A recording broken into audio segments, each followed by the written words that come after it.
बताएं, बांग्लादेश में फायरिंग में प्रदर्शन कर रहे 4 लोगों की मौत हो गई। बांग्लादेश में यूनूस सरकार के खिलाफ विरोध प्रदर्शन लगातार जारी है। हिंदुओं पर जिस तरीके से अत्याचार हो रहे हैं उसके खिलाफ ये विरोध प्रदर्शन था। 4 लोग जिनकी मौत, यूनूस सरकार के खिलाफ ये विरोध प्रदर्शन बांग्लादेश में लगातार जारी है। जिस तरीके से अत्याचार देखा जा रहा है हिंदुओं के खिलाफ, उसको लेकर लगातार हिंदू भी आवाज बुलंद कर रहे हैं, यूनूस सरकार को घेर रहे हैं और लगातार प्रदर्शन कर रहे हैं। हालांकि इस प्रदर्शन का कोई भी असर फिलहाल नहीं देखने को मिला। इससे पहले भी तमाम प्रदर्शन देखने को मिले हैं। रेनिक में आपके पास आऊंगी। आए दिन किसी ना किसी मुद्दे को लेकर कोई ना कोई बांग्लादेश में प्रदर्शन करने के लिए उतरा होता है। अब तो मानो बांग्लादेश प्रदर्शन कैपिटल बन गई है, क्योंकि वहां पर कोई कानून व्यवस्था है नहीं जो इस तरह के प्रदर्शन के लिए जो लोग उतरते हैं उसको सुने, उसका कोई समाधान निकाले। क्या होने वाला है आगे बांग्लादेश का? क्या लगता है कि इलेक्शंस के बाद कुछ हालात में चेंजेस आएंगे या इसी तरीके से प्रदर्शन होगा, आए दिन हिंसक झड़पें होंगी?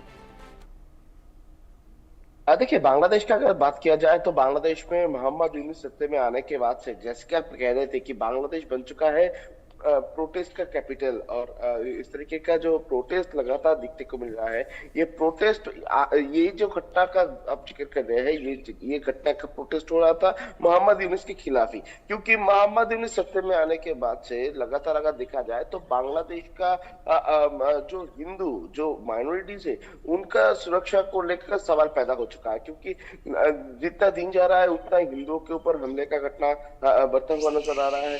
माइनॉरिटीज को रास्ते में निकलने पर डर लग रहा है। जो हिंदू परिवार है, हिंदुओं का जो रिचुअल्स है, वो रिचुअल्स बंद करने के लिए प्रेशर दिया जा रहा है, मंदिर को तोड़ा जा रहा है। सिर्फ यही नहीं, रविंद्रनाथ टैगोर के घर के ऊपर हमला किया जा रहा है, सत्यजीत राय के घर के ऊपर नजर आ रहा है सरकार का। तो ये जो सिचुएशन तैयार हुआ है, ये सिचुएशन के प्रतिवाद में ही, प्रोटेस्ट में ही ये लोग रास्ते में आए थे, मगर रास्ते में आने के बाद से इन लोगों को, ये प्रोटेस्टर को हटाने के लिए जब पुलिस की तरफ से उनको कोशिश किया गया, तब गोली भी बरसाया गया था। उस गोली में 4 लोगों का मौत हो चुका है। मगर दूसरी तरफ अगर देखा जाए तो बांग्लादेश में जो लोग हिंदुओं के ऊपर अत्याचार करते थे, जो लोग हिंदुओं के ऊपर हमला कर रहे थे, उनको आइडेंटिफाई करने का, उनके खिलाफ में कोई कार्रवाई करने का, या तो उनके खिलाफ में पुलिस कोई एक्शन भी नहीं लेता था। मगर दूसरी तरफ अगर जब मोहम्मद यूनूस के खिलाफ में इस तरीके का जो घटना हो रहा है, माइनॉरिटीज के जो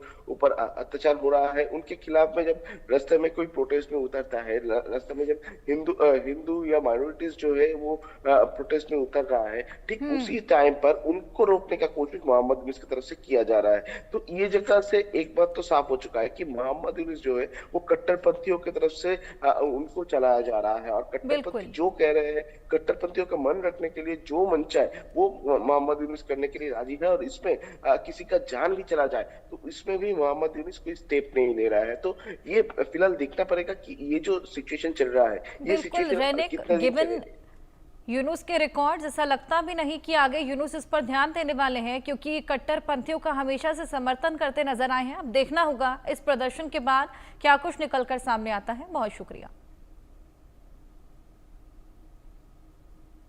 तो बांग्लादेश में जुलाई में फिर से हिंसा भड़क उठी है। शेख हसीना के समर्थकों ने गोपालगंज में पुलिस पर हमला कर दिया, जिसमें कई पुलिसकर्मी घायल हुए हैं, जबकि कई हसीना समर्थकों के मारे जाने और घायल होने की जानकारी मिल रही है। दरअसल 16 जुलाई से एनसीपी समेत कई पार्टियां जुलाई विद्रोह के 1 साल पूरे होने पर जश्न आयोजन कर रही थी। ऐसे में हसीना समर्थक भड़क गए। पिछली बार जुलाई विद्रोह की वजह से शेख हसीना की कुर्सी चली गई थी। हालांकि इस बार सिनेरियो बदला हुआ है। अब शेख हसीना के लड़ाकों ने ही बांग्लादेश की सरकार के खिलाफ बिगुल फूंक दिया है, क्योंकि हसीना की पार्टी को बैन कर दिया गया है, वो चुनाव नहीं लड़ सकती, इसलिए गोपालगंज में दंगल हो गया।